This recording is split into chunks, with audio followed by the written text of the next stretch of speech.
suis salarié, mon conjoint militaire est muté, je vais déménager, comment retrouver un emploi sans passer par la case chômage? Voilà, on a vu qu'on n'avait pas à s'excuser d'avoir des carrières variées. Par où je passe? Et donc j'invite à me rejoindre Madame Catherine Lacroix, qui est la correspondante du partenariat France Travail au sein de Défense Mobilité, que j'accueille avec plaisir. Madame Sylvie De Almeida, qui est responsable développement ressources humaines de SPI France, une société qui est partenaire de Défense Mobilité, un employeur qui va avoir un regard d'employeur. Madame Marie Mingasson, qui est conseillère en transition professionnelle de Défense Mobilité et qui donc justement, on a dit, il faut se faire accompagner. Madame Mingasson accompagne. Madame Agathe Franc, mais qui là va venir en tant que témoin. Je vous invite à revenir, Madame la Présidente. Et Madame Astrid Brucker, PDG de Guya Cadeau, trésorière, qui va représenter pour le coup Women Forces.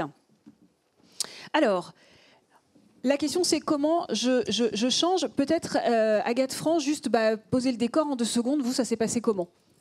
Alors, du coup, c'est un témoignage plutôt personnel. On avait convenu avec Bénédicte, en préparant cette journée, que chaque séquence serait introduite par un témoin. Et je n'ai pas trouvé de témoin pour venir parler finalement de la période de chômage vécue. J'ai reçu beaucoup de messages me disant que c'était douloureux, difficile à commenter. Donc, du coup, je vous partage mon expérience personnelle sur cette période de chômage qui peut être assez mal vécue par les conjoints de militaires, d'où le besoin d'anticipation. Donc moi, je suis conjointe de militaire depuis 21 ans. Félicitations. Voilà, on est toujours mariés. Je le dis parce qu'en fait, on a beaucoup de situations de divorce autour de nous. C'est une réalité. Mon mari est marin. Il a été en emploi pendant 13 ans dans des unités opérationnelles sur à peu près tous les bâtiments de la marine, du sous-marin jusqu'au PHA, en passant par les frégates. Il a également été très mobile fonctionnellement. La durée moyenne de ses postes, c'était 18 mois. C'est toujours le cas. Et ce qui a amené finalement à ce que notre famille déménage à 9 reprises. Et donc personnellement, j'ai vécu cette période de chômage, malgré toute la confiance que je pouvais avoir en l'avenir et peut-être malgré un certain dynamisme. Et ces périodes de chômage ont été à chaque fois des périodes douloureuses. Et c'est pour ça que je fais un peu l'écho de beaucoup de conjoints, pour plusieurs raisons. La première, c'est parce qu'à chaque fois qu'il a fallu démissionner pour me retrouver dans une nouvelle ville, ça a été une période de deuil. C'est irrationnel, difficile finalement à commenter, mais finalement le deuil d'une période où on était arrivé à trouver un équilibre et quitter une entreprise, une équipe, une activité dans laquelle finalement on s'est épanoui, on a tissé du lien, c'est difficile. Donc ça, c'est la première raison. La deuxième raison, c'est qu'arriver dans le nouveau bassin d'emploi, sans réseau, c'est aussi un moment où on se sent très solitaire. Et ça, finalement, on est assez seul. Et on a aussi, en tant que conjoint de militaire, pas envie de peser sur le militaire qui a, en général, des opérations qui attendent. En tout cas, ça a souvent été mon cas. Donc ça, c'est la deuxième raison qui fait que c'est quelquefois douloureux et difficile à vivre. Donc il faut essayer de l'éviter. Et la troisième raison, c'est qu'en fait, dans ces périodes de chômage, et ça, je pense que tous les chômeurs en France vous le diront, on perd confiance en soi. C'est inévitable. On a du mal à garder finalement la dynamique de confiance qu'on pouvait avoir dans ses anciennes missions. On perd forcément un peu confiance en soi et on se remet en question sur sa capacité à rebondir. Donc moi, j'ai exercé des métiers très différents. Aujourd'hui, je travaille au ministère des Armées avec un poste à responsabilité. Je pense qu'il y a 20 ans, je n'aurais jamais imaginé que finalement ces rebonds de mobilité, ces périodes de chômage trouveraient des issues heureuses, mais c'est le cas. Et je pense qu'en fait, c'est ce que je disais tout à l'heure, ce qui est très important, c'est d'être accompagné.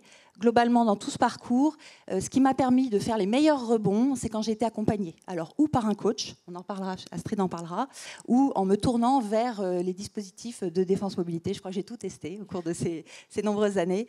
Voilà, donc il ne faut pas rester seul. Voilà. Merci pour ce témoignage et donc merci à toutes celles et ceux qui n'ont pas témoigné mais qui l'ont vécu et qui ont contribué à préparer le témoignage que vous nous avez partagé aujourd'hui. Donc justement l'enjeu c'est comment est-ce qu'on essaye au maximum de passer d'un poste à l'autre en essayant d'éviter de passer trop longtemps par la case chômage, même si on voit que même si on passe, même si on a des trous, la solution existe aussi. Alors j'ai envie de tourner vers Madame Mingasson. Quelle solution on propose pour ça? Voilà, on est dans cette solution, on sait qu'on va être muté. Qu'est-ce qu'il faut avoir comme réflexe et qu'est-ce que nous, on peut proposer? Alors, au niveau de Défense Mobilité, du coup, on a une session unique d'information qui peut être faite en amont de la mutation ou même après. La session d'information, du coup, elle dure 2h30. Elle peut être faite en présentiel et en distanciel. On a un partenariat du coup avec France Travail, donc Madame Lacroix intervient aussi également pendant ces 2h30. On vous présente pour les conjointes du coup une offre d'accompagnement personnalisée, concrète, et des offres de services également qui sont personnalisées et individualisées, telles que les techniques de recherche d'emploi ou les simulations d'entretien. Donc je peux, avant, dès que je sais que j'ai peut-être une mutation, même sans avoir besoin d'avoir un ordre de mutation. Voilà, c'est-à-dire je m'inscris pour savoir ce qu'on disait ce matin, s'il y a du CEP quelque part, si j'ai droit à quelque chose. Donc j'ai cette session et à la fin, on m'explique pour moi ce que je peux avoir. Voilà. Et donc vous disiez, France Travail est embarqué dans le dispositif. Alors qu'est-ce que je peux demander à France Travail si justement je veux éviter de passer par la case chômage et que je ne m'inscris pas? S'il y a des choses qui sont possibles? Tout à fait. La case chômage, c'est vrai qu'elle n'est jamais très agréable à vivre, hein, ça je le conçois tout à fait. Maintenant, France Travail propose toute une série d'outils numériques qui sont accessibles en autonomie complète, qu'on soit demandeur d'emploi ou pas. Je dirais, en titre de conseil, que déjà le site de référence, c'est le site de France Travail, notamment pour toute la partie réglementaire, parce je le préciserai après, mais malheureusement, malgré tous les efforts, malgré tout le dynamisme, comme a dit madame, on peut être amené à passer par la case chômage, on peut être amené à devoir démissionner. Mais en amont, sur le site France Travail, tous les aspects réglementaires des choses, bien évidemment, et c'est très important parce que ce sont des données qui sont actualisées régulièrement. Bon, vous savez qu'on est dans une période actuellement de renégociation sur l'assurance chômage, et le site de référence pour ça sera toujours le site France Travail. Donc ça, déjà, ces informations-là, plus des informations sur les territoires, des informations sur le marché du travail, des offres d'emploi qui, en amont, vont pouvoir permettre aussi de voir un peu sur l'endroit, le nouvel endroit où on va aller, quels sont les métiers les plus recherchés, quel est le marché du travail et comment je vais pouvoir me positionner. Ensuite, nous avons dans l'offre de services digital une plateforme de services pour l'emploi, une plateforme qui s'appelle l'Emploi Store. Donc là aussi, une plateforme ouverte à tous, une plateforme avec des services qui sont quasiment tous gratuits. On n'y retrouve pas uniquement des services de France Travail, on peut y retrouver des services de l'APEC, on peut y retrouver des services d'autres partenaires. Il y a plusieurs thématiques, la recherche d'emploi, le projet professionnel, la création d'entreprise, l'international, on en parlera cet après-midi. Donc ce sont tout un tas de services qu'on peut aussi mobiliser en amont pour se renseigner, se préparer. Je crois qu'il faut rester proactif, il faut rester en recherche active, il faut rester surtout curieux par rapport à ce nouveau territoire sur lequel on va partir. Au milieu de plein d'autres choses qu'il faut faire aussi, bien sûr. Donc je peux m'adresser à France Travail. Enfin, il y a des solutions de France Travail qui sont d'ailleurs présentées à l'occasion de la session d'information, parce que c'est un service public auquel je peux accéder sans être forcément indemnisé. Et pour autant, si je passe par la case mutation, parce que voilà, il faut que je démissionne sur un point, donc j'entends surtout bien regarder à chaque fois le site ou demander à France Travail, parce que comme ça bouge, ce qui était valable peut-être pour l'ami qui m'a donné des conseils est peut-être plus exact à l'heure où je parle. Donc c'est vraiment très important d'aller à la source, hein, d'aller faire du renseignement, chacun dans son coin. Et donc si je devais retenir une chose sur la démission, ce qu'il ne faut pas faire et que vous entendez tout le temps, qu'est-ce qu'il faut faire ou ne pas faire ? Alors, très important ce que vous avez dit, il faut surtout ne pas croire que ce qu'a fait son ami ou ce qu'a fait sa voisine, c'est ce qu'il faut faire. Donc, effectivement, dans le cadre d'une mutation, d'une démission, pour suivre un conjoint qui est muté, c'est considéré comme un cas légitime de démission pour France Travail. Donc, normalement, ça ouvre des droits à l'assurance chômage. Je suis toujours prudente, peut-être parfois trop, mais je dis normalement, parce qu'effectivement, il faut toujours vérifier, il y a toujours derrière des petites conditions. Il faut retenir une chose importante, si on veut que ce motif soit considéré comme légitime, quand on démissionne, il ne faut pas bien sûr s'inscrire sur le lieu où on habite, chez France Travail, mais s'inscrire sur son prochain lieu de résidence. Ça, c'est très important pour que le motif mutation conjoint soit pris en compte. Et également, il faut s'inscrire au plus près de la mutation, de la date de mutation du conjoint. Si votre conjoint est muté à l'été, il ne faut pas vous inscrire chez France Travail au mois de janvier, 6 mois avant, parce que là, le motif ne serait pas considéré comme légitime. Bon, donc on se rapproche de l'info, on essaye de faire la session d'information si on n'est pas au clair. Il y a justement Madame Lacroix, en plus vous voyez, vous connaissez maintenant Madame Lacroix, qui répond à vos questions. Alors pas à toutes sur votre indemnisation personnelle, mais qui en tout cas vous donne les éléments pour aller au bon endroit. Donc c'est important de se renseigner. Et donc dans les services que peut apporter Défense Mobilité, vous me disiez en préparant, on met aussi en relation avec des employeurs. Est-ce que vous pouvez nous en parler un peu plus ? Oui, bien sûr. Nous avons des chargés de relations employeurs dans chaque antenne Défense Mobilité qui sont en lien permanent avec les recruteurs. Pour exemple, du coup, aux Émirats Arabes Unis, où on a plus déplacé au mois de mars, on a pu mettre en contact un conjoint qui travaillait en tant que conducteur de travaux, qui souhaitait postuler du coup au service d'infrastructure de la Défense. Donc le chargé de relations employeurs de l'antenne, en l'occurrence là c'était Toulon, s'est mis en relation du coup pour proposer sa candidature.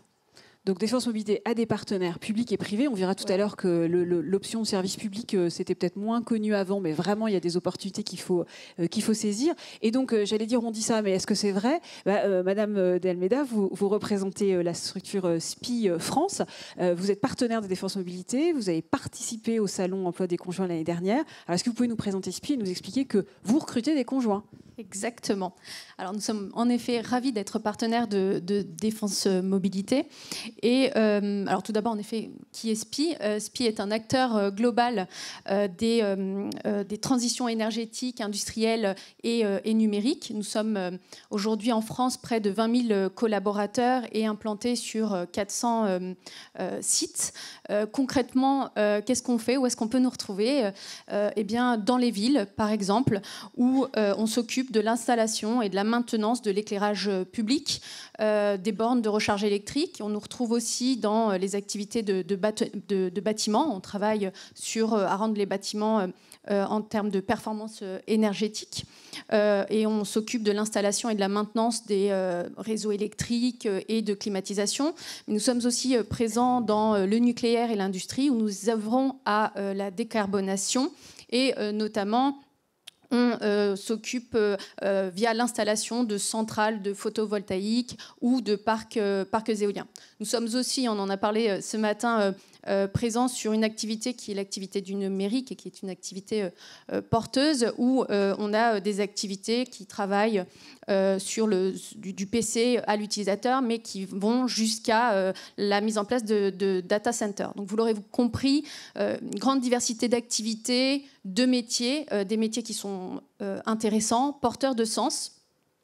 Aujourd'hui, au sein de SPI, on a un ancrage territorial large. On est présent dans la plupart des bassins d'emploi. On propose plus de 3000 opportunités de postes sur des postes différents. On a, en tant que partenaire de Défense Mobilité, on s'est engagé à accueillir en effet des conjoints de militaires. Et nous avons, dans ce cadre-là, sensibilisé l'ensemble de notre filière RH, des recruteurs, mais aussi de l'ensemble de notre ligne managériale à ce sujet. Et concrètement, dans nos processus de recrutement, nous prenons aussi autant en compte les savoir-faire que les savoir-être. On a beaucoup parlé ce matin justement des savoir-être qui sont aujourd'hui en effet tout aussi importants pour qu'une intégration dans l'entreprise se passe bien. Et donc, je ne vais pas les citer parce que finalement, je les avais tous notés, mais vous les avez tous cités. Mais ces capacités d'adaptation, d'écoute, de gestion de projet, de recherche de solutions sont vraiment aujourd'hui des éléments qui sont recherchés et qui sont importants pour nous. Et nous avons d'ailleurs été ravis de participer lors du forum de Défense Mobilité en septembre, de retrouver ces qualités sur l'ensemble des collaborateurs des conjoints de militaires, futurs collaborateurs qu'on a pu rencontrer. On avait vraiment fait de très belles rencontres et d'ailleurs on a recruté une personne à l'issue de ce forum au sein d'une de nos directions de communication, au sein d'une de nos filiales qui s'appelle City Networks, qui a réussi sa prise de poste, dont on est très content d'avoir au sein de nos équipes. On continue aussi à garder des contacts, parce qu'on va parler cet après-midi, je crois, de réseau, mais ça, ce sont vraiment des éléments très importants aussi, de se créer du réseau, de garder des contacts avec des partenaires et des entreprises. Et donc nous avons gardé des contacts avec des conjoints que nous avons aussi rencontrés pour continuer à regarder s'il peut y avoir des opportunités à venir. Et nous serons bien entendu présents lors du prochain événement organisé à la rentrée.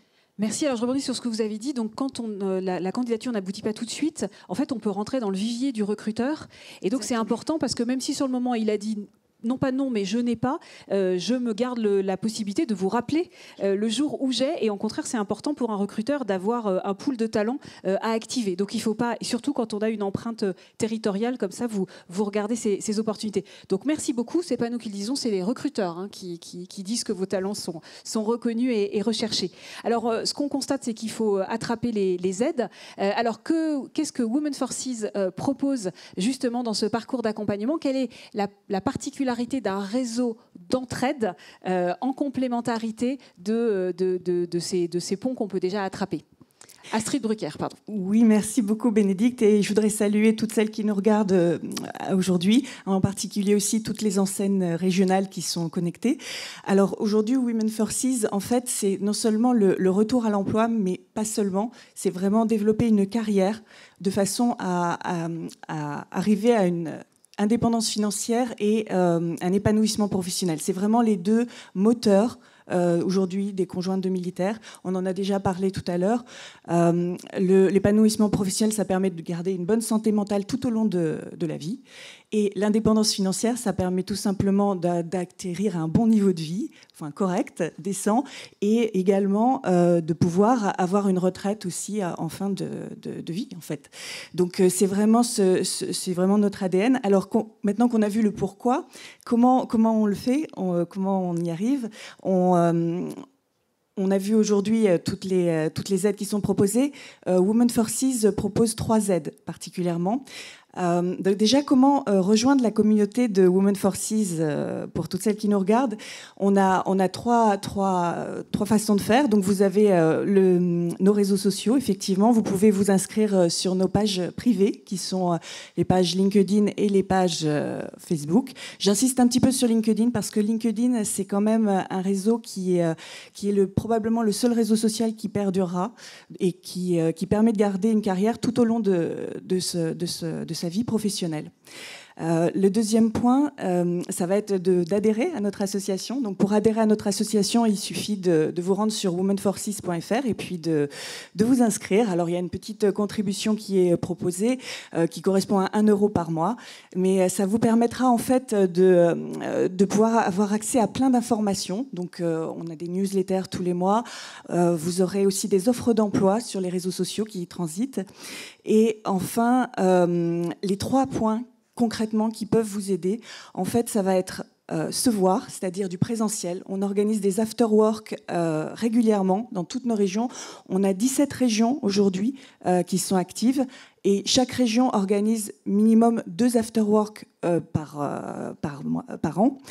Certaines sont d'ailleurs très actives. Je salue Nancy qui arrive à organiser des after-work tous les mois. Donc c'est des after-work qui sont organisés dans des lieux un petit peu partout en ville et qui permettent de regrouper les conjointes de militaires qui sont à la fois en recherche d'emploi et celles aussi qui sont déjà en emploi. L'idée, c'est vraiment de partager un réseau professionnel, de partager son expérience. Et moi, j'ai envie de dire que nous toutes, on entre vraiment en résonance. C'est-à-dire qu'on a des parcours de vie qui sont tellement proches, même si on ne se connaît pas, on arrive très très vite à raisonner et à se comprendre et à s'entraider en fait. Et donc ça, c'est vraiment très, très motivant et très inspirant pour chacune d'entre nous. On a toutes à s'apporter et à recevoir les unes des autres. Donc les after-work. La deuxième chose, ça sera en fait nos ateliers de coaching. Donc nos ateliers de coaching, en fait, ils ont été mis en place par Valentine et toute son équipe cette année. Et en fait, c'est financé par la CNMSS, pardon. Et en fait, ça permet en fait vraiment de reprendre conscience. On a tout un agenda de coachs certifiés qui vont pouvoir lors d'une demi-journée environ dans des lieux vraiment de qualité qui sont sélectionnés dans des villes. Donc on en a eu 2 à Paris, un à Nancy, un à Lille et un à Brest.